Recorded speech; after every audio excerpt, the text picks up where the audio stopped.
Shila Gurudev ki jai. Shriman Mahaprabhu ki jai. Shri Harinam Sankirtan ki jai.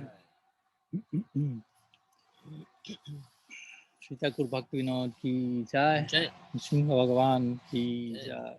Gaur Bhakta Vrinda ki jai. Gaur Praman.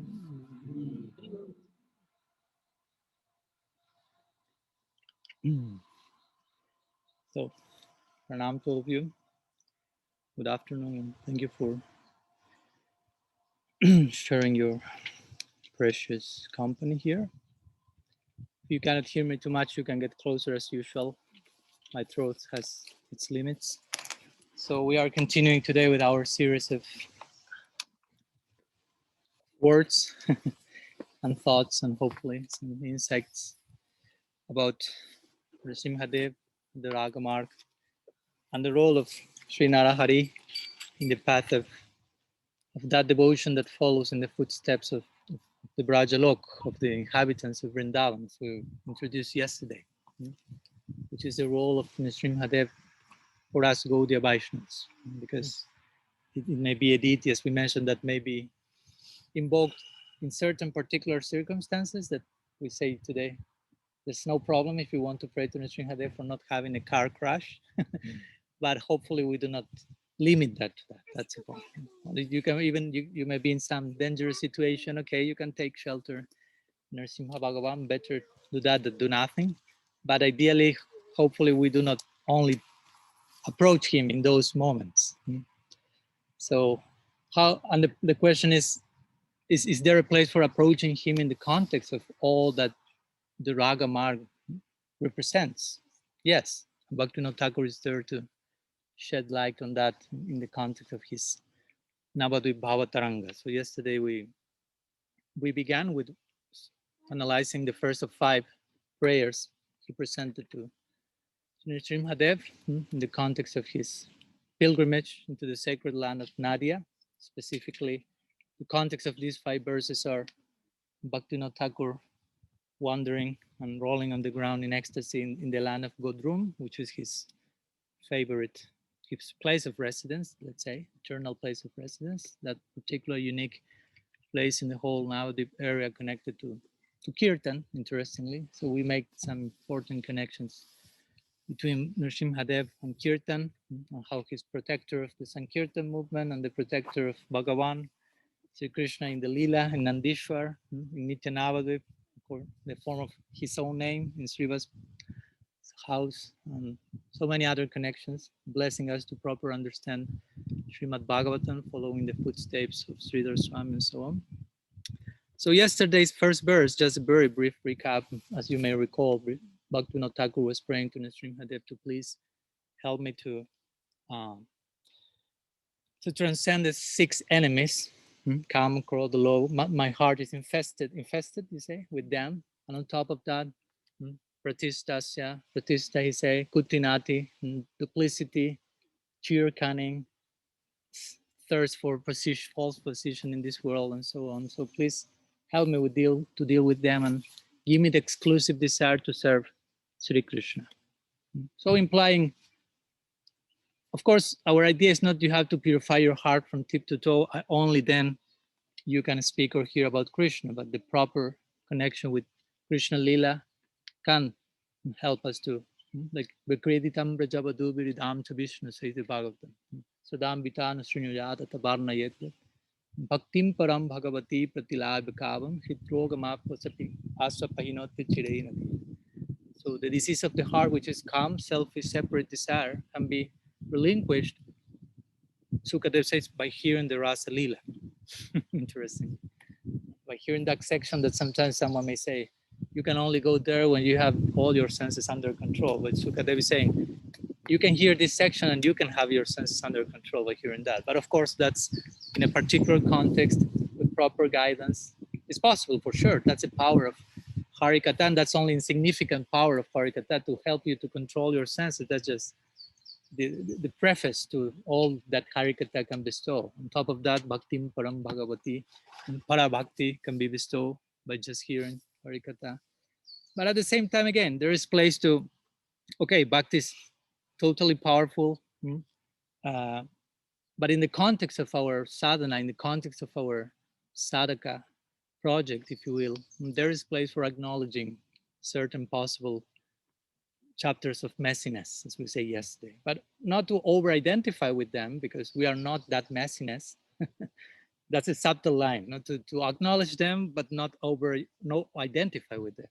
What to speak of identify enough to acknowledge them, but not over-identify as to think that's me, get discouraged or whatever, get distracted. So Nrsimha Bhagavan has a role to play in connection to this, helping us as Bhakti Vignasana, clearer obstacles in the path of bhakti. So we will share some further ideas today. The first verse was just a summary of the 4 verses that are left. So today we will continue with the second verse, which is verse 37 in the Navadip Bhavataranga. So it says like this.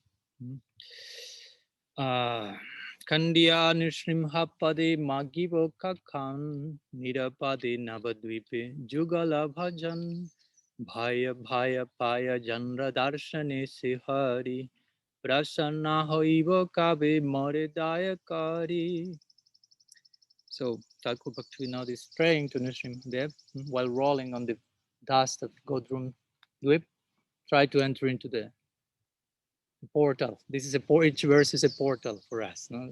Remember that all these verses have a potential. As we have a potential as Tatastha Shakti, all of these verses are portals of Swarup Shakti, that can really give entrance into a particular eternal moment in the life of someone like Thakur Bhaktivinoda. And hopefully, as we say yesterday, not only finish the whole series as much as possible, as quick as possible, but hopefully get stuck in one of those sections for eternity and be trapped into the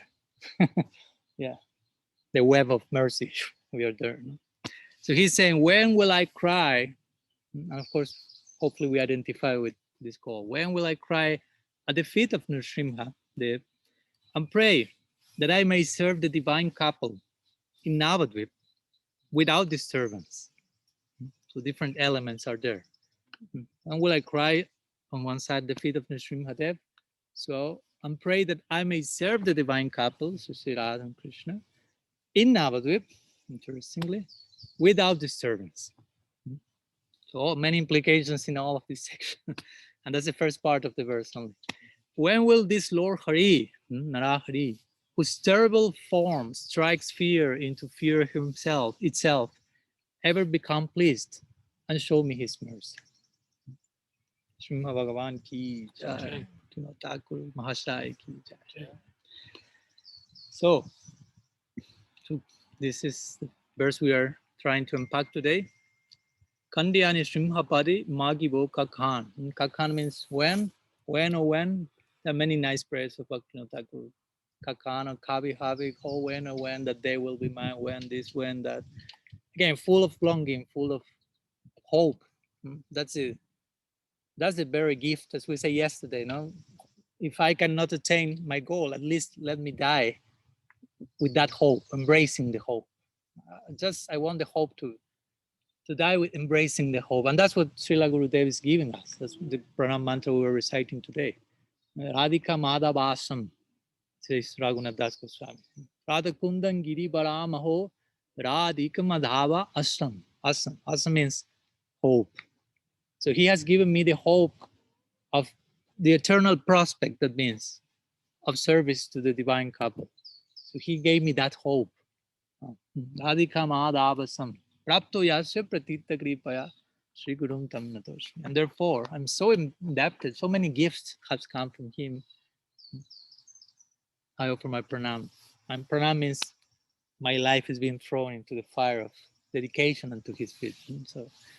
So again, Bhaktivinoda Thakur is also starting the prayer with this idea of when. Oh, when. Again, it's not just when.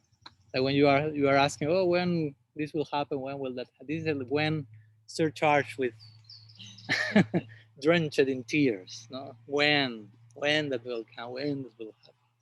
He's asking when I will cry. He say Kandiya, Kandiya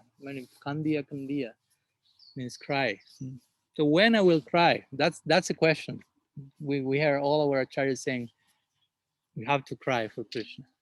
All agree on this point. They may disagree on many other things, but they will all agree in this point. No? We have to learn to cry. We have to open this crying school, basically. This is a famous class that Pamsidas Babaji one gave. This is, I think, the shortest lecture in the history of Gaudiya Vaishnavism. No, I think the question was longer than the whole lecture. So the question devoted was, well, Babaji Maharaj, how we could do this and attain the goal? Long question. And he said, the answer was one word, he said, cry. Prasadam, bring prasadam. Hopefully everyone began crying after that. I don't know. The power of someone like Bamsidas Babaji. So he said cry. So try to read in between those few three letters. Cry. Of course, Prabhupada Bhaktisiddhanta will say, if you will tell him, I cannot cry. So he will say what? You know his answer. Well, then cry because you cannot cry. And what if that doesn't happen? Then you cry because you cannot cry because you cannot cry. And so at some point you have to. And again, the crying doesn't necessarily represent some watery element coming from outside your eye. That can happen, of course, at one point. But the crying is because you can go to a drama school and learn to cry like this. I think so. That's you can make a professional show of all the things. So, and that's why Rupa Goswami says, when he mentions this Asta Sattvika Vikar or classical symptoms in Bhava Bhakti, say, but you can learn all of them in the dramatic school. So there are some other 9 internal symptoms that will really show who is a Bhava Bhakta, even if tears are not there. You will show your tears through different daily examples also. Well, let's continue because I got stuck in the first word of the verse, kakana. When? That's the potential of trying to embrace what Bhaktivinoda Thakur is saying. Just with the word when, we can just enter the when. That's all, when. But the when coming from someone like Bhaktivinoda Thakur, you don't need anything else, when. So, kakana kandiya, when I will cry, Nisrimha Padi Magibo. So, Nisrimha Padi, at the feet of Nrsimha Dev, when I will cry, Magibo. Magibo means praying. So again, now an interesting idea starts to come. Before saying I will pray, he's saying I will cry. When I will cry, so I can pray. So that's an interesting way of qualifying the whole notion of prayer. Prayer is not like a professional, but to speak mechanical engagement. Okay, now I will chant my rounds. I mean, that means I will pray. And ideally, that means I will cry. Sometimes we don't play out all the sequential implications of that, and that just remains in a have to finish this number. So from one side you have I have to finish a number, and the other side you have crying sincerely, tearing apart your chest on one side, and the other side counting. So chanting is one thing, counting is another thing, and chanting means again praying, crying in a particular direction. So he's saying Nirapadi Navadvipe Jugala Bhajan. So when I will in Navadvip Jugala Bhajan, so I will worship Bhajan, I will serve. The word bhajan is difficult to translate into English in one word. You can say worship, but it's not worship technically. It's more, giving pleasure to the object of your affection. Seva. That's the word seva. Sometimes seva we translate service, but sometimes it's tricky because with our lexicon you say service and you just may get accustomed doing stuff, doing things. Oh, he's doing service. Oh yeah, he's like physically working a lot basically, and it's okay if your heart is in the right place for sure. But seva means giving pleasure to the object of your affection. Bhaktivinoda Thakur, as Kamala Manjari, his service is to prepare camphor lamps. You can imagine. It doesn't sound like a great service, if you will. If you ask some devotee here, so what's your service? I do camphor lamps. You may think like, okay, and what else? You give some big donation to the temple? Have you opened how many temples? How many devotees? I prepare camphor lamps, but all myself is invested there from tip to toe. and for eternity. Are you ready to do only camphor lamps for eternity? It's not only. I don't understand. Inside that camphor lamp is the burning camphor lamp is the burning camphor lamp of your heart. Now that's the whole idea of when you offer a camphor lamp to deity, when you offer a ghee wick. I mean, it has to do with light and it has to do with heat. So when the fire of my heart, the passion of my heart gets so intense that it will create the proper light to see my deity. That's the only idea of using the lamp. Like I have to see it clearly, but you will see it clearly not by only light, but by fire. So the fire has to activate here. And that will shed the proper light that you will appreciate your Istadev.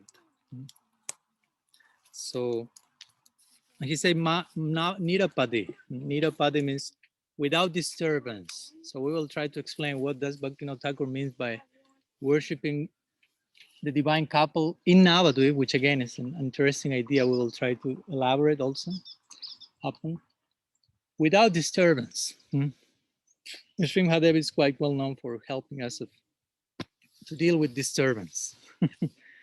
And he further qualifies his petition by saying, Bhaya Bhaya Paya Yandra Darasani Sihari. So Bhaya Bhaya means fear becomes fearful of himself. We have many prayers in the Bhagavatam also, like striking fear into fear itself and so on.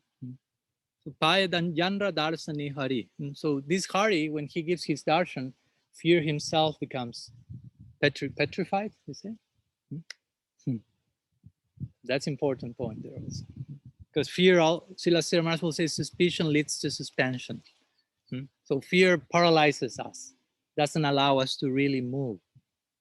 What to speak Raga Bhakti? Raga Bhakti sometimes is translated as spontaneous service, like implies a flow, it implies a move, as you say yesterday, a descending current. But fear on the other side freezes everything, like kind of move. So Nrsimhadev is there to instill fear unto fear itself. In other words, promoting proper visramba, proper confidence, proper trust, faith. Prasanaho ibu kabe more daya kari. So prasana means pleased. So whenever will he ever become pleased with me? Prasana haiva more daya kari. Daya kari means give me his blessing, give me his mercy. So will he ever become pleased with me and show me with his blessings? That's how Bhaktivinoda Thakur finishes his prayer, crying and crying. Do not forget this part because it qualifies every one of his words, basically. Every one of his words are, again, drenched in his tears. Like the famous Bhagavatam commentary of Sri Gadadhar Pandit. You know the story. I won't go there. It's a no return ticket. Unfortunately, hopefully I get that ticket actually indeed. Srinivasacharya went to learn Bhagavatam from Gadadhar Pandit, and when he went there, he found like Gadadhar had his Bhagavatam, but the pages of the Bhagavat, if you want to call them pages, like the, how do you say, the palm leaf, whatever, there was no script there. Everything was erased by Gadadhar's tears. So it was an empty Bhagavatam, empty with many quotation marks. That was the fullest, most condensed edition of the essence of the Bhagavatam, but the blank pages, one after the other, because it was only the tears of Gadadhar as we were reciting the Pranam Mantra. That's the way Gadadhar engaged in Bhagavad Puja. He offered, instead of offering water with the conch shell, he offered tears directly. He didn't need the whole paraphernalia for the arti. All them came organically to him. The lamp of his heart, as mentioned before, like fire of passion, the tears, and so on.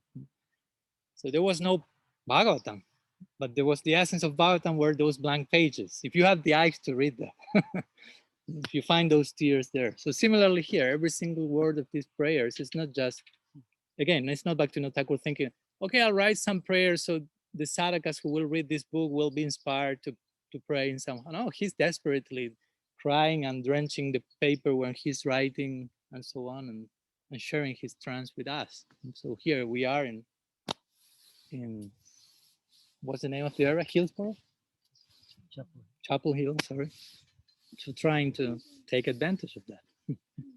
Some centuries after that, the tears remain there. The drenching is available to all of us there. Yeah. So let's share some words about this Jaikanra. So Bhaktivinoda is praying again to, in connection to some of the ideas also we shared yesterday. Remember, these verses are extensions of the very first verse. So Thakur Bhaktivinoda is praying to worship without disturbance. We have to understand this, no? Because we may take that like, oh, he doesn't want to go out his comfort zone or something. But it's not that type of disturbance. If you can understand, it's important. Sometimes the same words is being used from very different sides, from a Mahabhagavad and from a Kanishta Bhakta. Without this, I don't want disturbance. But what Bhaktivinoda Thakur is saying with that, and what I may say with that. So of course, again, we go to this idea of the 6 enemies that somehow or other, and furthermore than 6, he mentioned yesterday. And they are quite ingrained. Ingrained, you say in English? Ingrained in us. This kama, krodha, lubha, mada, moha, matsarya, pratishta, kutinati. The level of ingrainity. You follow my idea. Ingrainedness, whatever. From anadi. There is no beginning point that we have been sharing room with this. We have been co-hosting all these fellows in our shed. I learned the word, okay. They are so ingrained with us. They're like our guts. You say in English, guts? My guts? So they are there like from anadi, time without beginning. So sometimes we even trust those guts, and those guts may be our enemies. Sometimes you say, my guts are telling me this, but there are different type of guts. So you can see which one are there. So if those guts are our enemies, so we have to pray to Nrsimhadev so he counts and take out all of those guts that he gives with Hiranyakashipu. We can take this idea of all the intense intestines that he was garlanding himself with. Okay, there are all these ingrained anartha from time without beginning, ingrained as guts in gut-like terms. Nrsimhadev, please do your work. Take apart these obstacles, basically. Bhakti Vigna Vinasana means clean of obstacle. Again, obstacle is not outside of me. Obstacles are not other people. Please annihilate my enemies, kill my whatever. No, but strict with yourself, merciful with others, as Prabhupada would say. In other words, we have to address Srimad Bhagavan in the context of sincerity. Help me to be sincere. Help me to do a comprehensive acknowledgement of. We share the idea of sincerity sometimes. I think, no, I share with you where the word is coming from, etymologically. My Christian knows because he speaks Spanish. We have sincera. In English will be without wax. Wax, you say? So in the times of Roman Empire and all that, they were selling these big blocks of, how do you say, marble? Marble. I shared this story. And some of them were selling the big blocks of marble with cracks, but most of them were like covering the cracks with wax, white wax. So you see the marble block, and it was like, great, this is the perfect thing to do my work of art. But of course, you were working, and when you hit on the crack, you lost everything. In the same way, if you try to practice without acknowledging your cracks, at one point something collapses. But the other ones, the more honest vices in the marble market, they were showing all the cracks, and they were saying sincera. Sincera means without wax. I'm not covering the cracks. Sincera, without sin, wax, cera. So you can work and you can make a piece of art, including the cracks. That's a real art. I mean, it's not the one that is trying to put everything below the carpet, but acknowledges, embraces all the so-called imperfections and make a piece of art out of that, cracks included.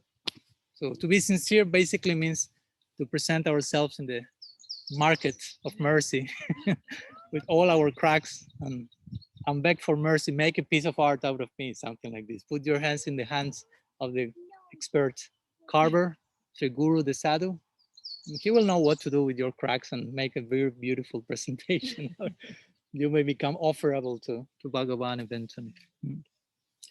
But we have to be willing to do so. And again, we are in Kali Yuga, which has to do mostly with the denial of all this stuff. Hypocrisy basically means I don't want to acknowledge that stuff. So of course, for this, we have to take shelter in Mahaprabhu, the parallel version, not Kali Yuga, but Gora Yuga, we could say, the golden age, as sometimes it's called. And we have to recognize whatever cheating may be with us yet. We were saying yesterday in our series of lectures on the Brahma Gita, we are studying how Sri Radha is calling Krishna a cheater verse after verse, after verse, after verse. And we should be very careful of not doing copy paste of those shlokas and go to hell, basically. And we should understand, if I someday will call Krishna a cheater in a tasteful way, in a way that will increase rasa, the experience of rasa for everyone, first I have to call myself a cheater from tip to toe. In a healthy way, of course, I'm saying. I have to really be willing to acknowledge all the cheating propensities that may be there. And as much as I do my homework, that will take me eventually, in the context of proper seva, that will take me eventually to a situation when I may call Krishna a cheater, and he will relish that. Everyone will relish that. But in the beginning stage of the sadhakas, maybe the most relishable thing will be, as we say yesterday, Chetudarpana Marjana. We have to find the taste there. Mahaprabhu said this is one of the first of the 7 glories of Srinam Sankirtan. It's glorious. So it's glorious to go through those embarrassing chapters, in other words. Like Vishwanath Chakravarti Thakur explaining in the Madhurya Kadambini, all these stages of bhakti. And generally, most of the devotees will feel deeply inspired. What's the word? Identified with this chapter called Anishtita Bhajana Kriya. Sometimes I joke with the devotees and I mention the 6 stages of Anishtita Bhajana Kriya. I said, raise your hand if you're identified with this. And it's like unanimous, full consensus. They raise the 2 hands and they start like to do like this. Utsaha Mayi, Ganatarala, and all this one after the other. Tarangarangini, all of that. Oh, that's me. That's. But it's interesting because if you analyze the stages, they may be a little bit embarrassing. And they show like lack of stability and contradiction and all this stuff. But Vishwanath Chakravarti Pad is presenting them in the context of this is part of the Bhakti Mark. This is part of the project. This is part of the glories of Bhakti. Even though it may be embarrassing, it's not the ultimate goal, but it's one chapter of that glorious journey. So please maintain that, bear that in mind whenever you are touching the ground in those embarrassing moments. Oh, this is part of my glorious journey also. Yeah, I need to embrace that. If I just want to run quickly to a Shakti or some other stage that looks more ecstatic and less embarrassing, yeah, I mean, I may like to be a pure devotee only not to feel so embarrassed with myself sometimes. But that's not the goal, that you arrive to Golok Vrindavan and they ask you, Jai Vijay, before that in Vaikuntha, why are you coming here? I don't feel so embarrassed in this area here now. They told me here I will be more cool and I will don't have to deal with it. So no, that was not the ideal motivation to come here. So again, before calling Krishna a cheater, first we have to do our homework. And that's fearful. Again, now the word fear comes in place because there's fear. There's lots of fear. Fear may be the most all-pervading symptom of material existence. Almost every single atom of material existence, if you will, is pervaded of fear. That's why it's called material existence. So it's important that we acknowledge that fear and work with that. Basically, and interestingly, in the context of Nrsimhadev, Nrsimha Leela, Prahlad Maharaj, Hiranyakashipu, the main characters start to arise in these verses. We have main 2 characters of the drama are Prahlad, Hiranyakashipu. They're paradigmatic figures, if you will. And one is representing bhai, or fear, and the other one is representing abhay. How's in English? Fearlessness. Okay. Sorry, I practice my English with you as part of it. So on one side, and who is who? Of course, Hiranyakashipu is the fear, the embodiment of fear. Prahlad is the embodiment of no fear. You have this quote in English, no fear. They took that from the Bhagavad. Narayana parasarve nakutushchana bibhyati swarga pavarga narakashu apitulyartha darshinaha. Saint Mahadev to Parvati. The devotees of Bhagavan, Narayan, Vishnu, Krishna, Nrsimhate, whoever, they do not have fear, basically. He say for them, hellish planets, heavenly planets, liberation, whatever that for them is, everything is the same. Because they are so much focused in the right direction that that's all. Focus in the right direction, that's all. That's what Sukadev Goswami said to Parikshit when Parikshit asked him, I have 7 days to live. Is that enough time? And Sukadev like chuckled, like saying, 7 days, only one moment of looking in the proper direction is enough. But really looking in the proper direction. And a whole lifetime and a whole unlimited lifetimes distracted from the proper direction won't be enough. So it's not about time, but what do we do with time? Remember, we said yesterday, Krishna is time. So how do we deal with time? Somehow we are showing Krishna how I'm dealing with you. Who are you for me? You are time. How I'm treating time. I'm worshiping time. I'm venerating time. Ajud Harati Bhai Punsham, Udyanastan Chanaso. Or Guru Maharaj likes this verse so much. Tamashloka Bhartaya. The rising and setting of the sun is sending us a message. Time is passing. I'm killing you unless unless you are engaging in glorifying he who is glorified by the topmost poetry. So time. So Hiranyakashipu was totally freaking out regarding time, as you may know. I want to be immortal. I'm trying to make all the arrangements that the whole universe may adjust to his fear of time, basically. There was some emotional dysfunctionality for sure. And Prahlad, the opposite, extreme. So we may be closer to Hiranyakashipu than to Prahlad to begin with. We have to acknowledge that maybe. In which sense? I'm not saying you are a demon in the gross sense, but what does Hiranyakashipu mean? Not so much. I'm not going so much with gold and soft bed. That's etymological meaning. Of course, we may want those things and all the implications connected to that name. But again, Hiranyakashipu personifies this all-pervading symptom of material existence, which is fear. Fear. And of course, its root, avidya, and other symptoms, and so on.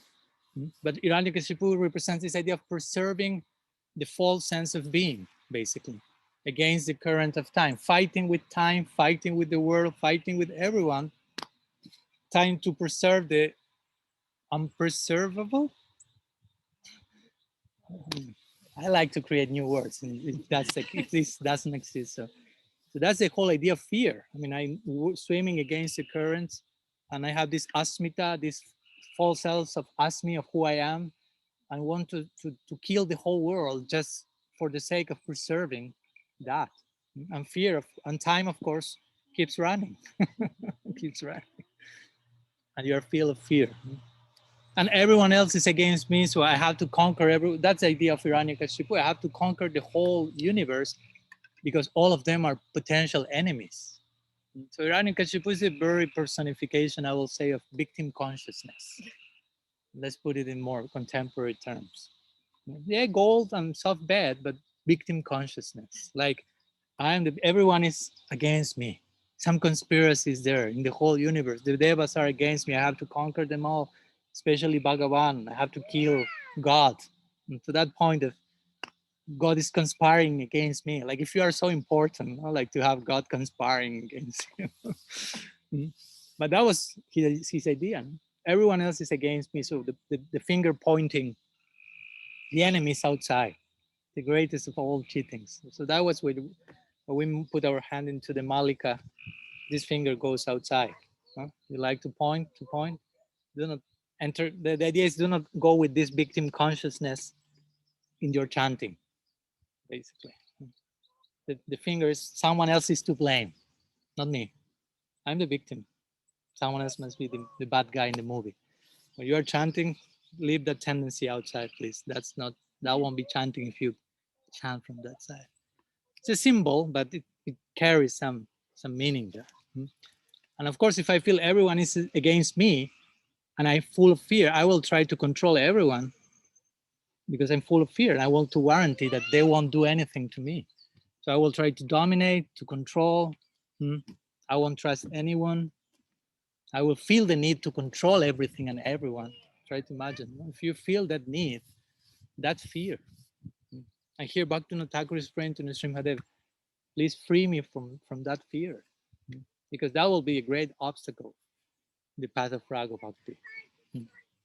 Raga Bhakti is such an intimate flow of affection, uninterrupted by any of these considerations. So that at least to start conceiving properly the realm of Raj, I need to be free from these thick layers of fear and calculation.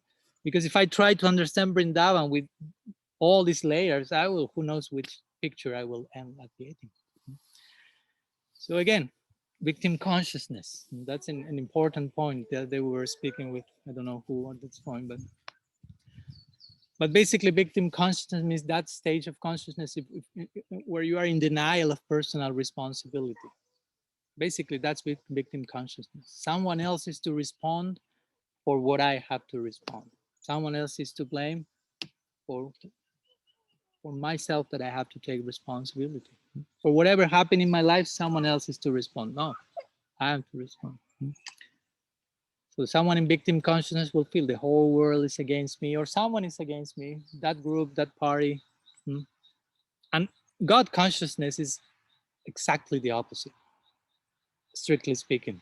Victim consciousness is the exact opposite to Krishna consciousness. Yesterday we expressed what Krishna consciousness ultimately mean. Remember? In the context of Raga Bhakti. So on one side you have Krishna consciousness, on the other side you have victim consciousness. On one side you have Prahlad, on one side you have Hiranyakashipu. Tatenukampam Sushamekshamano Gunjane Vatmakritam Vipagam. Srila Maharaj will say that, translate that verse. The environment is friendly. Period. Try to embrace that idea. The environment is friendly. Especially in those moments, of course, when you feel this is a worst thing that could be happening to me. Put play to that concept of Srila. The environment is friendly. But I don't feel friendliness. I feel eneminess. What's the word? Enmity, right? But that's not outside. The environment is friendly. As we said yesterday, we should be embarrassed to pay so little for what we are receiving. What to speak of complaining for what we are receiving and thinking this is the worst thing that could be happening. That only shows the degree of how distracted we are from what's really happening. This verse of the Bhagavatam basically saying, if you should be experiencing all the things that you should be experiencing according to your past misdeeds, you don't have a clue about what you have to go through. Like Krishna is so merciful that he just reduced the whole thing to whatever is coming now. Vishwanath Chakrabarti Thakur calls that Shovana karma. We say karma, but it's no longer karma. Let's call it beautiful karma. So Krishna is sending this to your life in a certain way, but you are just being blessed. So the idea is, please do not play the victim when Krishna is throwing you that mercy. I mean, it's the most nonsensical thing you can do. God is sending you mercy, and you play the victim as a reaction to that. You try to imagine. I try to show you my affection, and you reply by putting yourself into the victim character. It's like, well, that's rasa basa from beginning to end or something. So a sadhu or someone who wants to really be a sadhu, to play that role, not to play the victim, will see destiny, whatever comes to her life. This is the language of God. Destiny, karma, shobhana karma, whatever name you want to put it. And whoever plays the role of oppressor, if someone appears to do so, is the vehicle to deliver that message. I mean, I won't like just over-identify the so-called oppressor as the one to blame, and you have to be to see how it's in English, the bigger picture. And there's always a bigger picture than what you thought it was the bigger picture. In the beginning, we are just seeing through, how do you say when you put the key in the door? Keyhole. Okay, it was easier than I thought. So sometimes we see that, I say, okay, that's the all in all. So I say, no, see the bigger picture. So you just open the door a little bit, okay, and you open full door. Now it's the bigger picture. No, now through the whole room down. And you see now, oh, that's a bigger picture now. And they will say, no, this is still a keyhole. Try to go beyond a bit. And there's no limits to that. So the idea is not to play the victim, basically. In any single, especially in those moments that you have you think at least you have all the good reasons to play the victim. Not at all. There's so many stories in that connection. Well, to begin with, Prahlad himself, as we were saying yesterday. Prahlad had all the reasons to be a traumatized child of 5-year-old, that his father wanted to kill him from day one. I mean, he had all the good reasons to be a victim, quote unquote. But what was he doing? He was praying when Narasingha insisted, ask a blessing from me, ask a blessing from me. And Prahlad said, I don't want anything. I don't want any blessing. Have you seen me that I have mercantile face, that I want to make business with you, that I'm worshiping you so you bless me? I don't want that. I don't want any blessing. I already have the blessing. Someone says I don't want any blessing means she has the blessing. But Narasingha insisted so much. So he said, okay, please bless my father.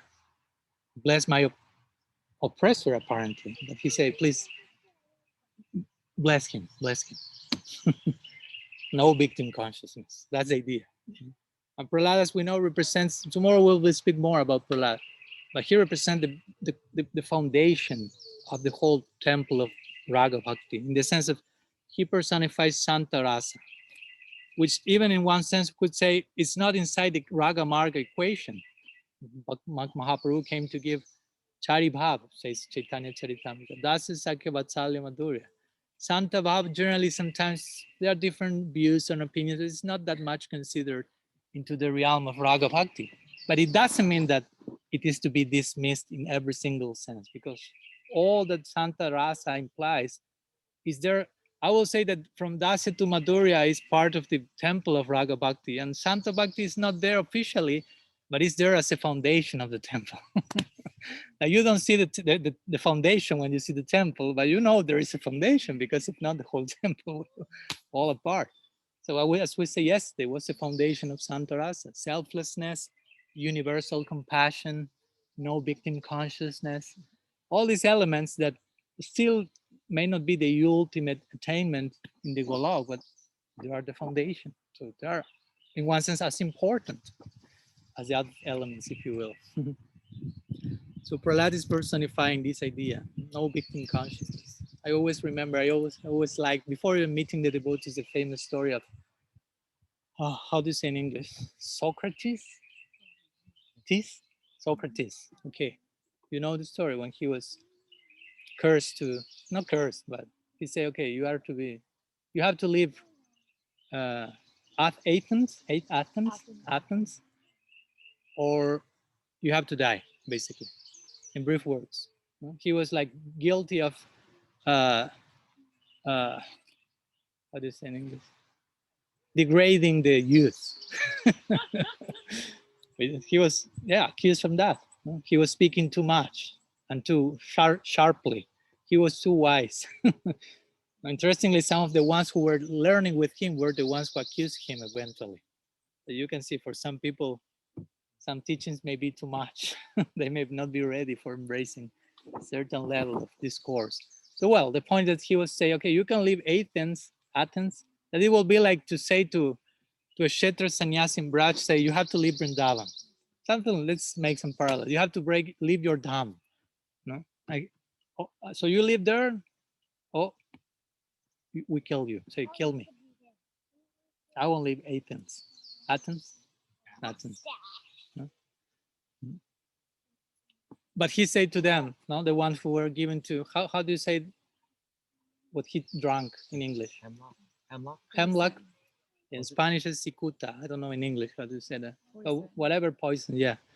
So before drinking that, he said, okay, but if you are thinking, he spoke to the whole assembly with totally sober and balanced and with no fear whatsoever. And we know some of his disciples got some contact to make him free from the jail he was in. So he was able to escape. But Socrates said, are you joking?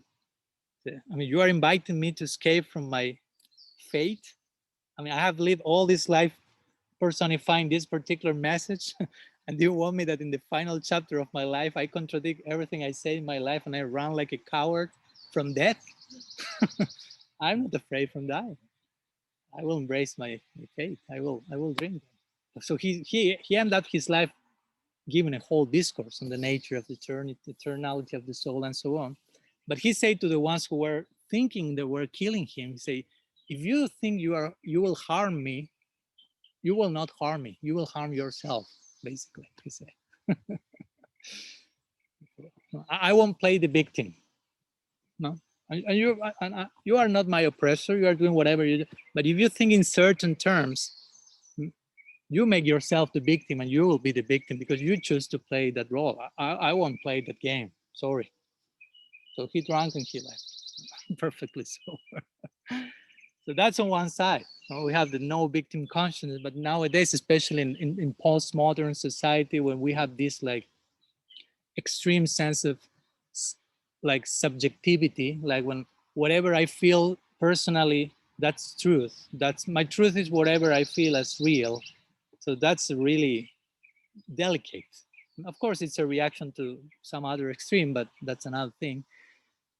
Nowadays, there is something called intersectionality, which means that, how to say, the more labels of oppression you put on yourself, the more your views on reality are considered as valuable by other people. The more you play the victim, in other words, the more you have authority in certain circles in society. So that's like the opposite of what we want in our path of Gaudiya Vaishnavism. But those things can filter in our bhajan in a subtle way, or who knows, in some way or not. There is some famous quote that say, we all suffer, but to be a victim is a choice. Because that's the point. Someone said, but Maharaj, if you will know what happened to me when I would say, I mean, I can also share my story and we can cry and I can play the victim and take turns. Now you're the victim. Oh, poor of you. And now what happened to you? Everyone has their story. And if you didn't have any traumatic story, for sure you had in the future, you had in the past, you may have in the future. I mean, long, boring story, material existence, samsara, stop, victim, my thing. To be a victim is a choice. That's a point. All suffer, yes, that's a fact. I mean, but to suffer doesn't mean that I will play the victim because you suffer. Self-sorrow. Self-sorrow. Yeah. So, so that's the point. So the idea is, if suffering doesn't mean play the victim, okay, I may not be able to avoid suffering, but I can avoid playing the victim. So that's on one side. So suffering may be still coming. So what do I do with suffering? Again, not to play the victim. So what do I do with suffering? So of course the idea is we have to do something. It's not just about not suffering. Like you press the button and okay, now I'm happy. I mean, okay, there's happiness. Prabhupada said chant and be happy, but also between the chant and the be happy, there's two brackets with lots of considerations there. Because I think all of you know that it doesn't just happen. Chant and be happy and doesn't need to do anything else. I just chant and be happy. But I see all of you doing so many other things apart from chanting. I'm still not being happy. And when I say, well, that's because I'm not only chanting. And well, someday we may get closer to Haridas Thakura and his standard, chant and be happy.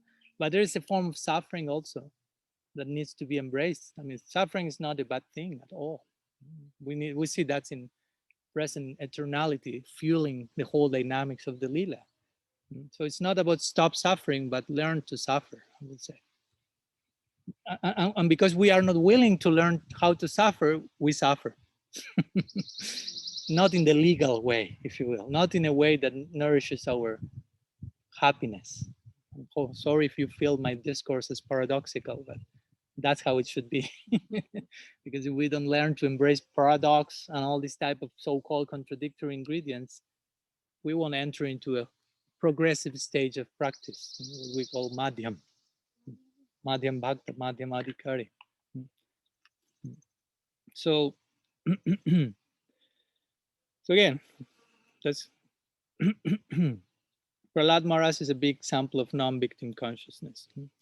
Once one devotee gave a lecture called Victim or Victor, like making a play of words. So you choose which of them. You play the victim, you will never be a victor. You will never be a Vijay. On a daily basis, we say Kijai, Kijai, Kijai means victory too, victory too.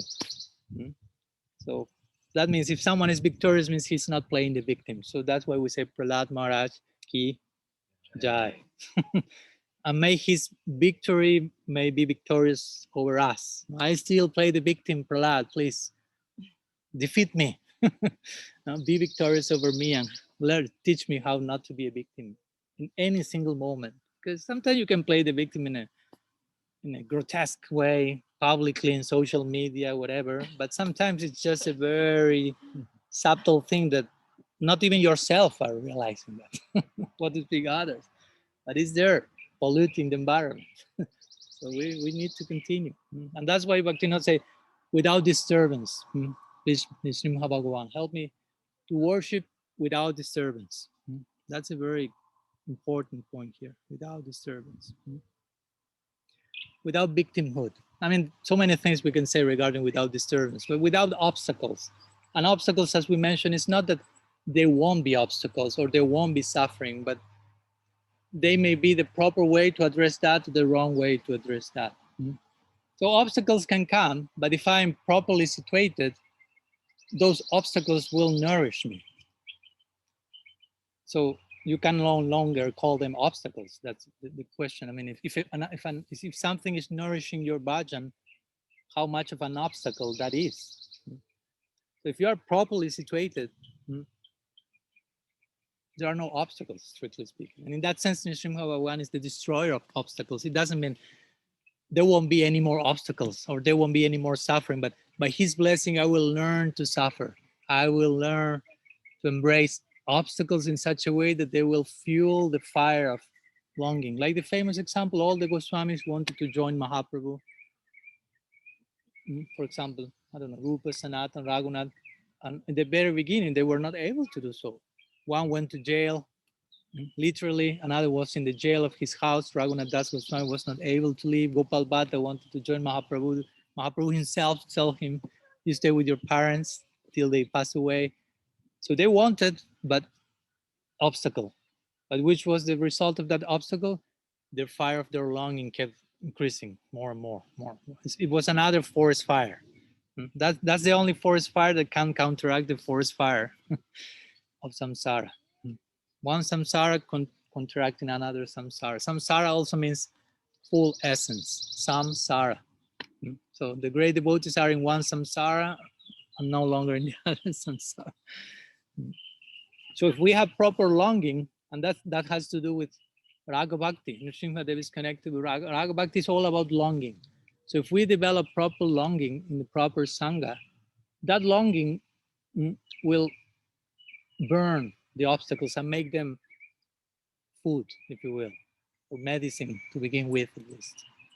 There's this very nice verse in Prem and Samput, of course. It is speaking about Prem, but we can apply that on some level to lower stages, but it is said that the nature of Prem is that it nourishes from obstacles and gives the famous analogy of the lion and the elephant. A lion is walking on the jungle and suddenly an elephant comes. So it's an obstacle. And the elephant is offering a good fight, if you will. So they fight. And the lion ends up feeding himself with the elephant. So what it was an obstacle in the beginning became a full meal at the end, if you will. So what we may consider, oh, this is an impediment, at the end is nourishing me. Because of course, in the context, there is prem, there is longing, there is some, at least some little flame there. And in the proper connection, that flame will become more and more. So the point is, those elements that are present in our particular condition as sadhakas still are instilling fear in us. At least in theory, bear in mind, those things that give fear now have the potential to nourish my bhajan. Especially those things.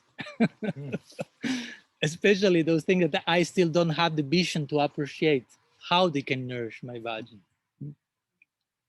So that's the challenge for the progressive sadhaka. Those things that I especially consider an obstacle, a problem, something that shouldn't be there, whatever, a curse, all these negative labelings that you used to put, instill fear and all these negative emotions. If I just change my angle of view, oh, they can nourish my bhajan. As we said the other day, when the devotee asked Srila Siddhar Maharaj, Guru Maharaj, can you give me one service, please? And Srila Siddhar Maharaj say, change your angle of vision. End of distraction. So there you have seva for eternity. Change your angle of vision. Those things that give you fear can nourish your bhajan. I cannot see it yet. Okay, change your angle of vision. Keep adjusting the no? More accurate, more accurate, more accurate. So that's what we were implying when we say anartha nibriti yesterday. Anartha nibriti is not just like exterminating. How do you say in English? Exterminating, like annihilating, exterminating. Sorry, exterminating the enemies, the bad guys. Now Krishna says in the Gita, Bandhurat matmanastasya janatma vatmanajita anatmanastu sattivartitatmaiva. Your mind can be your worst enemy, can be your best friend. And of course, the idea is it should be your best friend. So you may say, but now it's my worst enemy. There you have a challenge. Make your worst enemy your best friend. You say, oh my God, that's Christ said the same thing. He said, love your enemies. He didn't say love your friends. That's easy. Love your father, love your mother, love your child. Yeah. Sometimes that's even difficult, but what to speak of love your enemies? There you have a challenge. Because, I mean, when you love your enemy, it's no longer an enemy.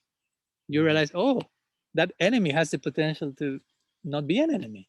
So anartha nibriti is the same thing. Whatever I perceive as an artha, it's actually artha. I'm paramartha, but I just have to change my angle of vision. Our Guru Maharaj once said that was an interesting concept. He said, anartha nibriti means to take our enemies and place them on the altar.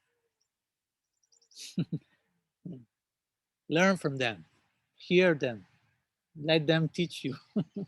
Put them in the altar, put them in another perspective.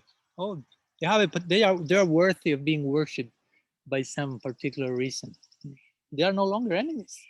You won't put an enemy in the altar. That's the whole idea. They say put your enemy in the altar. It's like saying, may your worst enemy your best friend. It's no longer your worst enemy. It's no longer an enemy. So everything has to find its place in the altar. That's the whole conclusion. Whatever, change your angle of vision means everything should become an altar, basically. Our altar at home, okay, it's one specific spot. And the Kanishta mentality means, okay, now I will worship the deity and I will see the altar. Kanishta means, okay, I find the altar in one spot in my house. I close the altar, no more altar. Trees, people, problems, obstacles. And the altar now is closed there. Now the altar is not closed there. The altar is open everywhere. You are closed. You close the curtain. Of course, we have to begin somewhere. Okay, one spot, Krishna is there, the altar is there, something to venerate is there, but gradually means the curtain keeps opening and the altar is everywhere. And the drama, the stage and the drama of the lila, the curtain opens and the drama begins, basically. No? So we have to work on this stuff. And again, integrate whatever messiness is there, integrate as part of the offering. Like this famous, I think, Japanese art, the kintsugi, that they break the pots and they fill them with liquid gold, like highlighting the messiness. but now as part of the piece of art. Oh, that's a finished product. Look, that particular scar, you say, scar? Mm.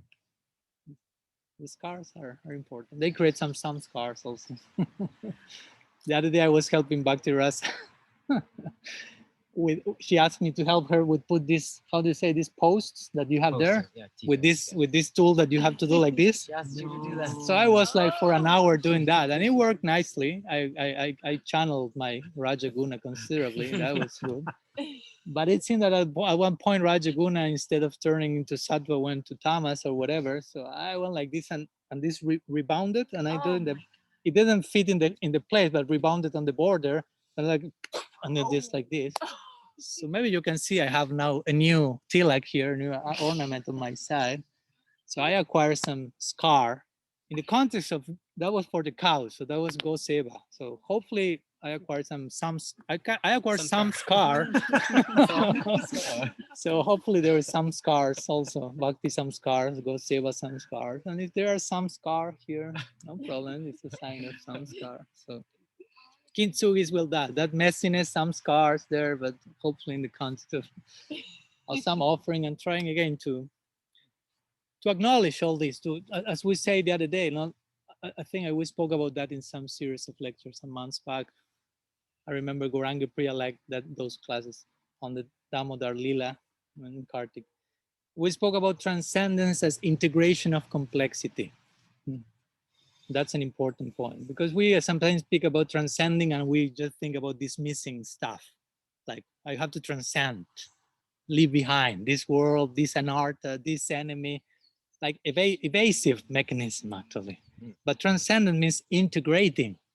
This is a movement, not this. But this integrating, making it part of a higher synthesis, if you will. So integration of complexity. Complexity will be another word for necessary suffering, if you will. There is unnecessary suffering. We are not promoting masochism, but there is necessary suffering, and we may call it complexity. Something that needs to be adjusted and harmonized and put in its proper place. Still is paradoxical, still is mysterious, still is unknown. An integration of complexities backed forth. So that's it means to be a madhyam, to become an intermediate devotee, a progressive Vaishnava. Be willing to deal with integration of complexity, and not just, oh, some complexity is coming, oh my gosh, no, running in the opposite direction. So, trying to make some effort to deal with that. And Krishna is so pleased when he sees the loving efforts of the devotees. Chaitanya Charitamrita says that Bhaktira Prema Chesti Deki Krishnera Chamatkar. Bhaktira Prema, when Krishna says Bhaktira Prema Chesta Deki, the loving efforts of his devotees, whatever stage there are, Deki Krishnera Chamatkar. Krishna experienced Chamatkar, like astonishment, like, wow, you did that? Oh, wow, you're dealing with, oh.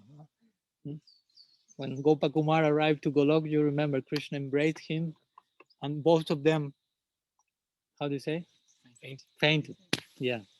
And eventually Krishna said, oh, I was with you in every single moment you were struggling and going through this predicament. And I was there every time you knocked one door and the door was closed in front of your face. I was there with you in every single of those moments like this.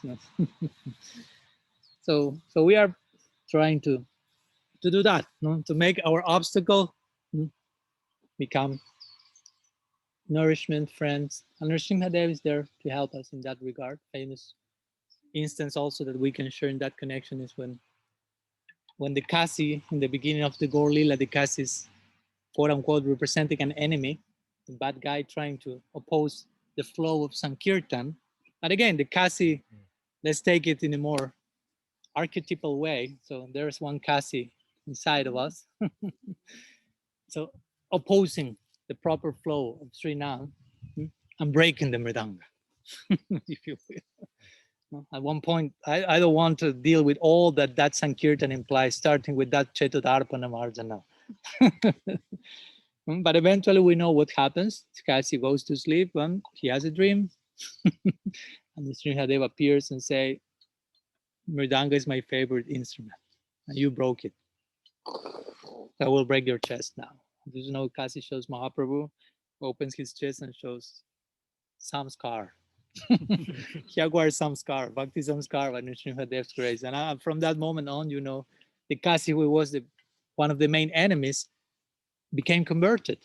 So the whole idea is the obstacle became converted to Vaishnavism, if you will, by the grace of Nrsimha Bhagavan in between.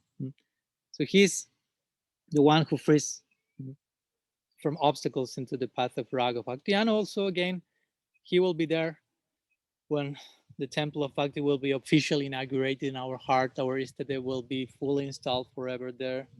Mahaprabhu will be born. Gaur Purnima will be celebrated in our heart, if you will. Love for Mahaprabhu will be born eternally there. Bhaktivinoda Thakur had that beautiful darshan also, as you may know, when he was in these days discovering the Yoga Pith, the birthplace of Mahaprabhu. One day he was seeing some in the morning, how do you say in English, like mist, and dust in the morning. He was wondering what's going on here, and he realized, oh, it's Nrsimha Bhagavan who is coming every morning to the Mongol Arti of Sri Chaitanya Dev in the Yoga Pith. So, and all that had to do with the place of birth of Mahaprabhu. So again, we can connect Mahaprabhu being born, Nrsimha Dev facilitating that. So in all these senses, we can also pray to Sri Nrsimha Bhagavan, as Bhaktivinoda Thakur is trying to teach us here. Crying sincerely, trying to pray, to worship. Sri Radha Krishna. Now, today I didn't speak about that idea. Maybe tomorrow, sorry. That requires a different session altogether. Radha Krishna, Navadip, Thakur Bhaktivinoda, or Radha Krishna, Navadip, and so on. So maybe tomorrow we can share some ideas. So today we will stop, unless you have some questions, something you may like to share.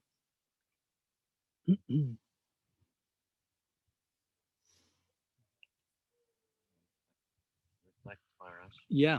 I like that you said to turn the victim into the victor. So that mentality, and also that was Archana Siddhi by the way, the one who made that class with that title. So if you want to hear that, you can ask her.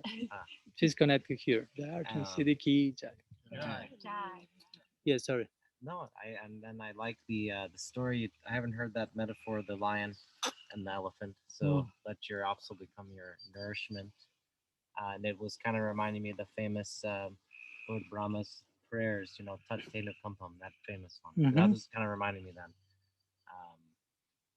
whatever obstacle or difficulty is coming, you go on thinking of Krishna in your heart, basically, then you're basically already liberated. If you take everything as Krishna's blessing, then there's no fear. You're already liberated, basically. So that's something to remember. Just by reflection. Yeah, thank you so much.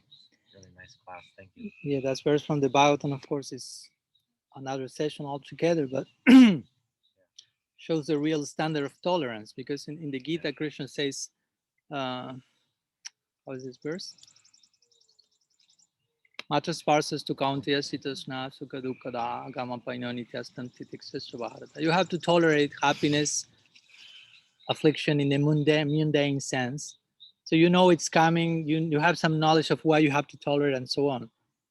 That's one level of tolerance, but this verse of the Bhagavad, Tattenu Kampam, showing another degree of tolerance, which is Hidbat Baput Bir Bidadan Namaste. Meanwhile, whatever comes to your life, you're engaging voice, body, mind in glorifying Hari. It's not just like, okay, I know this is my karma, I have to tolerate. No, you are absorbed in bhajan and you are tolerating, but quote unquote tolerating, because if you are really absorbed in bhajan, you no longer tolerate. So that's an important point, that whenever you think you have to tolerate, when you grow, you won't feel any longer, I have to tolerate that. It's no longer something I have to tolerate. So what I really had to tolerate before was my own lack of vision regarding that particular situation. You follow? If I, in some stage, I feel, I have to tolerate Amritanam, what to do? And I grow and I mature and I realize, no, I don't feel like I have to tolerate you now. So what was the thing before that I thought I had to tolerate? Was you? No, it was my lack of vision that I was dealing with. So it's not so much I have to tolerate all those stuff outside of me. But we have to tolerate ourselves and deal with our own And we have to be tolerant because some of those stuff won't leave us from one day to another. So we need to be compassionate with ourselves in that sense as well, because sometimes in the name of transcending and all that, we can become pretty paranoid and go mad in the name of Gaudiya Vedanta or something. That's not the idea. We have to tolerate ourself, our own mind. Reminds me of that. I don't know where it came from, but the only you can hurt yourself. Mm. That is from some teaching. Mm. What, like, only we can only hurt ourselves. Like nobody else can actually hurt us. Yeah, And you were yeah, kind of yeah. thinking with Socrates. Yeah. Same idea. As we say, everyone suffers, but you choose to be a victim or not. Yeah. So you choose to hurt yourself Yeah. or not. So, and that calls for big responsibility, because it's easier, quote unquote, to play the victim than to take full reins of the situation and do all that's necessary not to play the victim and to take higher stance. I mean, it takes so much commitment and responsibility, and who is willing to do so? So hopefully we are. That's part of our ideal. That's the lower part of our ideal. So you won't get the higher part if you don't embrace it. Again, the foundation of the of the of the edifice. Edifice is there. I'm sorry if I'm pounding too much this post, but sometimes we can. And I promoted that I will be speaking the content of Raga-marga, and hopefully you can understand that this has to do with. We may spend all these 5 days and maybe 5 lifetimes from working on the foundation, because it's a big temple. It requires good foundation. It's not very easy to fall into varieties of Sahajism or whatever Apasampradayic stance are there. I remember we went this series of lectures of the Apasampradayas, and the main exercise that was in Spanish, it was not in English. And the main exercise at the end of each class, we were going through these 13 Apasampradayas Bhaktivinoda Thakur points to. And the main exercise was, okay, now let's detect how each of these Apasampradayic tendencies reside inside of us. I mean, we are card-carrying members of the Gaudiya Sampradaya, but extra officially, we have 13 more cards for each one of the 13 Apasampradayas. And still, you may fall into these different possibilities in some way or another, And nowadays, there are much more than 13 for sure. That's another thing. Something else, the ones connected online also, if you want, you can share any thoughts. We need the post pounded so we can have some scars. Yeah. So keep pounding. Thank you. I take the analogy. For the next. It was like an insight, because I remember I was bleeding like this. Because I was bleeding. I mean, you make it. And Bhakti Rasa was next to me looking in another direction with this big headphones that you cannot hear anything for the big noise. So I just get closer to her. I was going, I think I will kill her of a heart attack, because she's very motherly also. So I'm like her child. I'm suddenly like, shh. 1 minute before we were like, nah. So I was like, and I was Bhakti Rasa. And she was like, Bhakti Rasa. And I tried to put him, and I knew that she will like turn a little. And she like, I said, no, it's okay, no.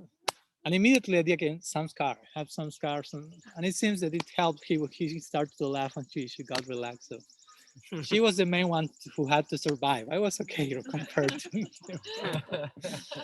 So the idea of some scar came. So it's okay, no problem. I will always remember that day in Goseva. That's a powerful moment. Krishna Chaitanya and I were pounding posts not so long ago, and you were giving classes, and you were talking about pounding the post, and I was saying, this is what Maharaj is talking about. That's where that comes from. Just over and over. And it may seem, oh, it's enough pounding, but still the post moves a little bit. No. It's got to be steady. And even if it's not moving, wait till you have some scar. That's a moment you can stop. Sorry, Amal Sham, you were going to say something. I just wanted to. You were saying about us learning how to suffer. Oh. The sadhaka should learn how to suffer. And I was just thinking that when you were speaking from Vietnam, you were talking about this verse, Tatenu Kampam. So this is kind of like the way to learn how to suffer, embracing this verse. Yeah, embracing that's a way. That's one way. I mean, there are so many ways that we can speak about that. It may be another series altogether for some other busy. because I know you just touched on it. Because there are so many levels of suffering. I mean, you go right to the top of the of Lila Seva and you find so much suffering there. I mean, there is suffering there more than any other place because they are loving there more than any other place. Try to understand this formula. The more you love, the more you will suffer. But not the more you will suffer as you know suffer now, because now we don't love. So that's a problem, the tricky thing. When you hear, I don't know, Mahaprabhu suffering so much in the Gambhira and the Gopis or whatever, all these stages in the Bhagavatam is about the Prakat Lila, and Prakat Lila is about separation more than union. The Nitya Lila is more about union. Prakat Lila is more about so many songs in separation. Venu Gita, Gopi Gita, Pranaya Gita, Jugal Gita, Viraha Gita, Brahmar Gita. All these songs are gopis crying and crying, and different levels of separation getting more and more intensified. All this converging into Sri Radha totally in Divyun Mat, speaking Chitra Jalpa, speaking to Bumblebee, and hearing the Bumblebee speaking to her, and you say, this lady went, poor, I feel pity on her. No, it shouldn't happen like that. And the point is, she's suffering the most because she's loving the most. She's the ultimate Mahabhav Swarupina, the ultimate embodiment of the topmost type of love. So that is a coin, how do you say in English, two-sided coin. But that suffering is in the context of love. It's mysterious, it's difficult to understand if we don't get closer to that. But we should understand that because many of us may start our practice, I don't want to suffer. And okay, it's a legal beginning. Krishna accepts that in the Gita, Artha, Jignasa, Artharthi, Jnani, Chavarata. The ones that come from the afflicted club, okay, I accept them. Most of us come from, I don't want to suffer anymore, please. But when you are relieved, there's something else to do. As you see, when you go out of jail, your life is waiting for you there with all its nuance. So we prefer to suffer outside the jail than to not suffer inside it or something, whatever. No? So there is suffering, but the suffering in love is, again, in love. So there is a context to the suffering, which is context is everything, if you will. So if we don't know what's love, we will project our own idea of non-loving suffering here, and we'll just feel, I don't want that. I knew some people who just got to meet the devotees a little bit and hear about, I don't know, Mahaprabhu and crying and perspiring blood and grabbing his face on the wall. And he said, oh my God, I don't want that. And he became a Buddhist because he embraced non-suffering to the point of nirvana. There will be no me, no suffering, but no me. So, because he misunderstood the nature of the suffering. Bahya Biswa Jalahoy Vitare Anandamoy Krishna Premarat Bhuttachari, says Krishna Das Kaviraj. In the context of Prem, this suffering seems like poison, like something undesirable. But in the inside, it's full of Ananda, says Krishna. So you need to go beyond the surface, beyond the apparent, how loves move in the crooked way. It's unexpected. It seems like it's like this, but it's like that. It's crooked. It's indirect. Srila Srimaras said, Vaishnavism is indirect. Indirect or indirect? Indirect? You can do either one. Okay, thank you. So, Parok Shabbat, all this is indirect. Prema Samput, we were speaking the other day with Archana Siddha about that. No? In the Brahmar Gita, Sri Radha seems that she hates Krishna. Seems so, if you really are uninformed. You have to be really uninformed to conclude like that. You may conclude. But in the Prem Samput, Krishna appears as a heavenly damsel and said, I come to appreciate your love, but that Krishna doesn't deserve you. It's Krishna himself speaking to her. He's such a crooked guy. He's a womanizer, a liar, this, that. You are all day long crying for him. So I agree that you have criticized him and you don't love him anymore. And she will say, no, wait a minute. No, it's not like it's not like that. But Krishna says like a heavily done so like, but it seems so. You say this, you say that, and he did this, he did that.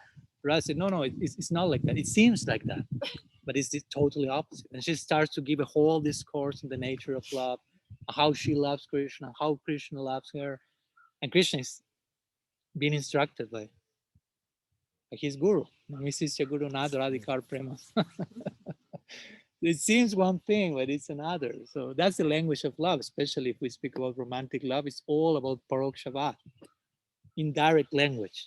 So indirect. The other day I told Subala, we were studying Lalita Madhava and Vidagda Madhava from Rupa Goswami. So much parokshabadis. There is so much indirect language that it seems that it's speaking about something total. You really need to follow the dialogue to understand what they are really meaning, because it's so hidden, so crooked, that it may like what they are speaking about. You have to really be there. And Krishna likes that so much. He says in the Bhagavad, Paroksham Mama Chapriya, Parokshavada Risaya, Paroksham Mama Chapriya. The sages speak in a crooked way, indirectly, and I'm so fond of that indirect language.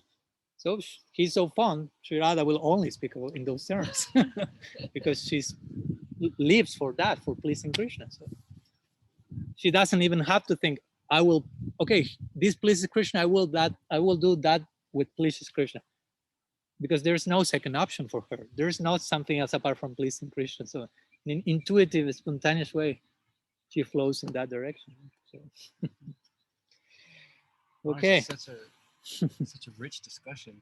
I have many species of elephants and lions going on inside, but just now it's coming. It seems really important. Just the simple point of checking our motives. Mm-hmm. Why? Motives like motivation. Motivation. Why anything? To be sure that it's at least with devotion, anything is out of like a positive attraction and not out of reaction to what I don't want. Not mokshavad. Because Gopi Gita, Brahma Gita, very famous, the suffering of the gopis. So maybe someone, well, that sounds unattractive, so I go for Sakyaras. But underneath the motive is I don't want that kind of suffering. The Rupa Goswami says the cowherd boys are so much suffering from Krishna, they're boiling the Yamuna. They're in fever of separation, they jump in the Yamuna and it's boiling. Anybody who loves, Mother Yashoda, she's rocking an empty cradle and crying herself blind. It's not so famous, Radharani's madness and the Gopi Gita. To check, really, I want this relation with Krishna, not because I still am contaminating mokshavad. This looks easier, more fun. We'll just be playing. But no, everybody passed through that, what you said, the prakat lila. Yeah. The real school of hard knocks is the prakat lila. And whatever your rasa, it's dying alive to be, completely. I was thinking that I heard it wabi sabi when the thing breaks and they fill in the cracks with gold. Like God made Adam of clay. So a person is made of clay, and when they break, they fill in with gold. But what if you just kept breaking it and breaking it and breaking it until it's more and more gold? So you turn a clay man into a gold man because every last piece is broken. Then you can go in the Nitya Lila. But whatever rasa you want, don't think you can escape the fire of pain. So just that was important to me. Wow, make sure whatever choices, whatever aspirations, I don't want to spend years of my devotional path doing something for moksha. Yeah, I would say that's what Rupa Goswami means when he says Anukulyena Krishna Anusilanam. Anukul, favorable. This doesn't mean just I want to please Krishna, but I want to please Krishna. Really, it's not whatever it takes for me. And I've met some devotees telling me, I'm not interested in Madhurya Rasa. And that was like their justification. So I will go for Sakya Rasa. But I say, it doesn't work like that. It's not that you go for that because the other one seems like, first, yes, you say, ask yourself why you're not interested in that to begin with. And as you say, second, try to pay attention if that thing that is not interesting to you is not present in the other options that you think it's not. Because some months back, we read some section of the forthcoming book of our Guru Maharaj, and he describes the 10 stages of separation of the Sakhas when Krishna's not in Vrindavan. Oh my gosh, you're like, you won't think, oh, only the gopis are suffering. So, oh my. If I wanted to avoid that by going here, that's not the game to play. That's intense. And into the fire. Intense. That's intense. But that means to love, basically, yeah. So, and I appreciate it, sorry, that point that going first to the Prakat Lila with all that it's implied. Of course, in one sense, we are already going through some form of earthly Lila, Shristi Lila, but again, before entering to the uppercut, Vishwanath Chakravarti mentioned, first you have to be born in Gokul, whatever it's going on earth, and keep distilling, entering the different circles of fire, if you will, to really make the final offering. Because there's so much intensity, he makes this point. And part of that much intensity has to do with degrees of suffering and separation. And one of the main points of entering the Prakat Lila has to do with that you will entering and you will have close association with the Nitya Parishads, and to imbibe whatever remaining samskars are there. You already have prem. You are born in the Prakat Lila to further distill your prem in whatever successive stages remains. Neha, Man, Pranaya, Raga, Anurag, Bhav, Mahabhav, whatever your affinity. And how that will happen in big part by being close to the Nitya associates, Nitya Siddhas, and to witness and imbibe samskar from how they go through separation of Krishna in the earthly Lila. And that will just make the final product, if you will. Something. And yeah, you have to be willing to pay that price. It's like, first of all, at least we have to learn in theory what's that about and to see if I really want that. Because if something in me says, I don't want that, so then you have to really reorganize yourself. I am here for Gaudiya Vaishnavism or what? Because you may idealize in Golok Vrindavan and you won't end there. You will go who knows where. Swargalok, something like that for sure. And someone may have a peak of feather in Swargalok and you think, oh, I'm in Golok Vrindavan. Whatever. Yeah. Someone raise a hand. Yeah. I have a couple of questions, but my first question is some of my obstacles. There's like obstacles, like situations and sort of karma blessings. Mm-hmm. And so I understand your point about like trying to turn those around to nourish your sadhana and your bhajan. But then what about like the internal obstacles of like laziness, the obstacles born of like mode of ignorance and passion, and those obstacles just seem like things that I need to turn my attention away from or to eradicate and transcend. And I'm asking for more insight on how to turn those obstacles into, put those obstacles on the altar. Maybe that's not part of the analogy. No, I get the point. Yeah, yeah, of course, I'm not saying like you are lazy and the word to. I'm lazy. I'm also, of course. I mean, we are here. We are lazy on some degree or another. Lazy has so many implications. It's not just I like to stay half an hour extra on bed or something. No, I mean, I'm not willing. In my spiritual life. Yeah, not yeah, in my material life. yeah. Ideally, we don't have a separate notion between the two. For us, material life is spiritual life, or I will say spiritual life is material life. Ideally, now we shouldn't make that to begin with. That's an important point of the answer, with your permission. Because if we think in those dual terms, we ourselves are creating that duality and difference. I have my material life and I have my spiritual life. Why don't you make that you consider material part of your spiritual life? Because it has the potential. What do you think is your material life? To have a children, that shouldn't be material. To maintain your house, that shouldn't be material, because it shouldn't be your house. To take care of your children, that shouldn't be material, because they are not your children ultimately. I mean, all that goes back to the idea of I, me, mine, aham, mameti. If I think myself in terms of my house, my body, my people, my possession, of course that creates material consideration. But if you understand, my husband, my children are Vaishnavas, my house is the temple of Thakurji, and I am just one sevaka there, and I'm trying to take care of this, I have received that blessing. It sounds nice, of course, easier said than done, but I mean, that's the challenge for all of us. That's the challenge. So regarding spiritual laziness or whatever, yeah, what I'm saying, we are to put them in the altar. I mean, we are to make them show their ultimate face. If you will, laziness is just like the shadow of its ideal other face. What's laziness? Spiritual laziness. I mean, spiritual laziness may have to take you to introspection. Like you are spiritually lazy, you say, on some level. And again, I don't think anyone is free from that. So let your anartha make you introspective. Before thinking I had to get rid of this stuff, try to think why I'm choosing laziness over the proper thing. Why I'm attracted to. Try to think about, not to think too much, but there's place for being contemplative and being introspective, and not just quickly trying to, we'll turn some around so I get rid of this as quick as possible, but try to see why they are here, why they have not left me yet,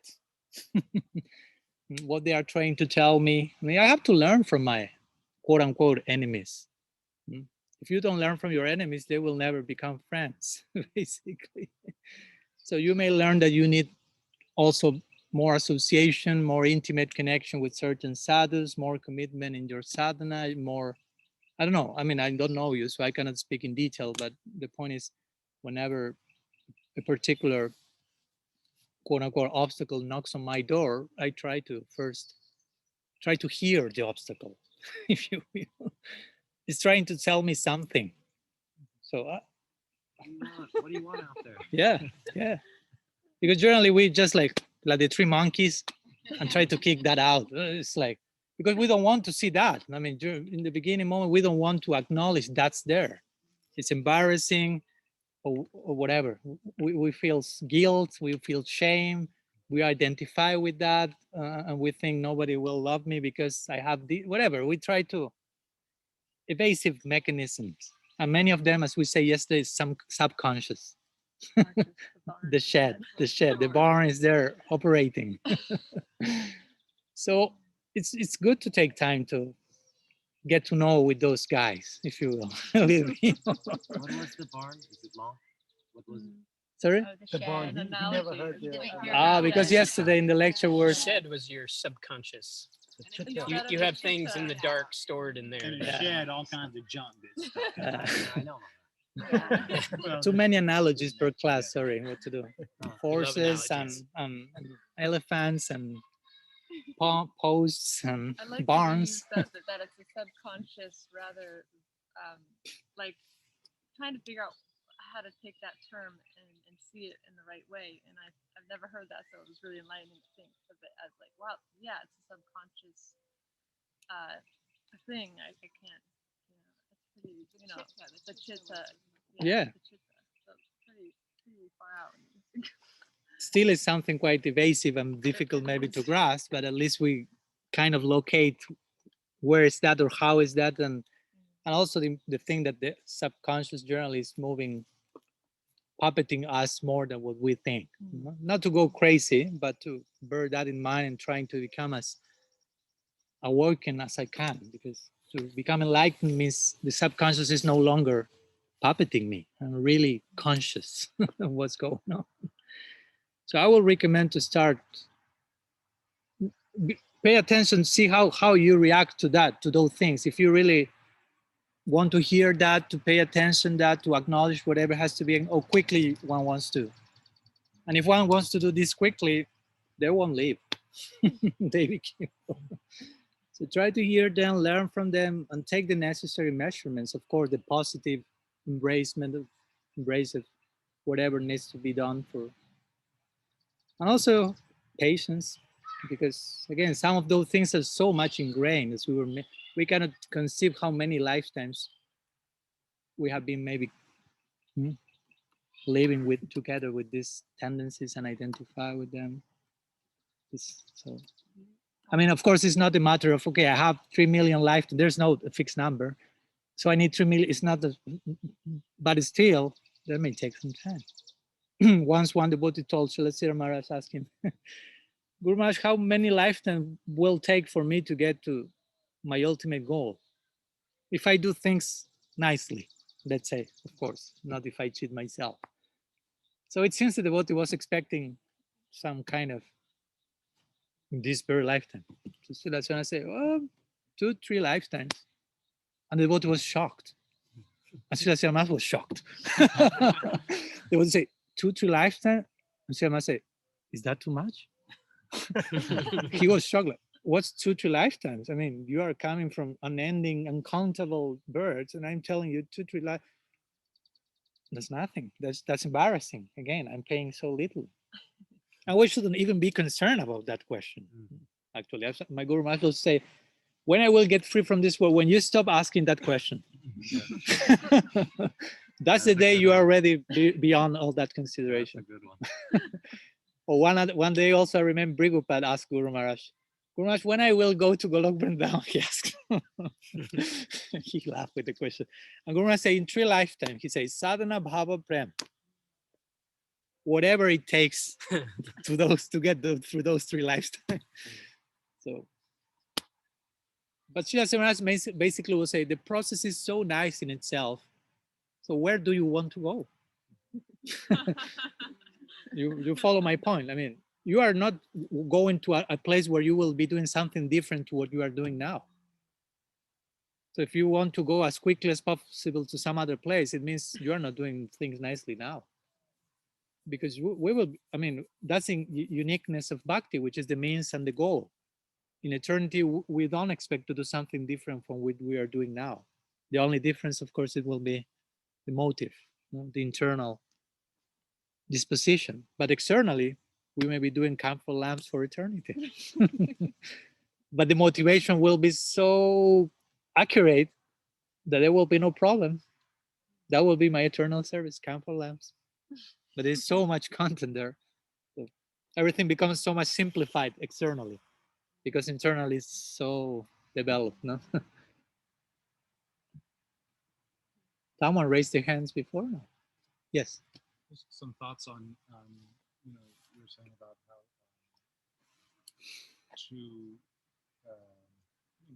to learn from our enemies and on that subject. And it just made me think that if we adopt the practice from the Shikshastika prayers of thinking ourselves lower than the straw on which we adopt this actual mood of humility, then everywhere we look, whether it's an obstacle or our enemies, we don't think that we're above it or that they don't deserve this. Mm-hmm. Oh, of course, I'm low. I can learn from this, or this person is, even though they may be I may be irritated. It's not their fault. Just some thought. Yeah, no, of course. I was planning to speak about that verse some of these days. But of course, for us, that's like the golden rule, if you will. That's so crucial. Krishna Das Kaviraj Goswami says, if you want to attain prem by chanting Nam, that chanting should be done in the spirit of this 3rd verse. So in one sense, this 3rd verse is more important than Sri Nam itself, if you will, because it's given the context in which the chanting should be expressed. And the chanting is not only the moment I sit in my room privately and chanting japa. It's easy to be humble and tolerant in my bhajan kutir without anyone else bothering me. In one sense. In another sense, it's not easy even because so many things going on. But I'm saying in the sense of also when I wake up outside my bhajan kutir, I have to continue applying that verse. And again, it's easier said than done because we can say, you have to be lower than the straw, more humble. Thank you for the poetry, Maharaj. It's poetry, but it's you see, poetry is sweet, but it has a price to pay to live into the land of poetry. We can speak poetry, write poetry, but to inhabit the concept, that's another whole different thing. So we have so many concepts that can be dangerous. Because we can't forget, I am to inhabit the concept. Each one of these concepts are waiting for me to inhabit them, to live them, to walk the talk. But yeah, we have to begin somewhere, and that verse is really like a, how you say, like a torch, no, light, how is this big? Yeah, whatever, some light. Like a point of reference. For me, that I try to engage in that exercise. Whenever I feel some disturbance of whatever type, I try to feel, in which level I'm failing to embrace the third verse of Sikshastakam. Not in a neurotic way, because you can go crazy also, but I know that I always can make some improvement in how much I embrace that verse. And for sure, if I'm not doing my best with that verse, maybe that lacking that I'm not giving fully myself is what is creating this disturbance over here. And generally I say that to the devotees like joking, but seriously also. Many times devotees come, or not come, but I see their faces and what to do. Being a sannyasi some years makes you read the faces of people. So sometimes I tell them what's going on.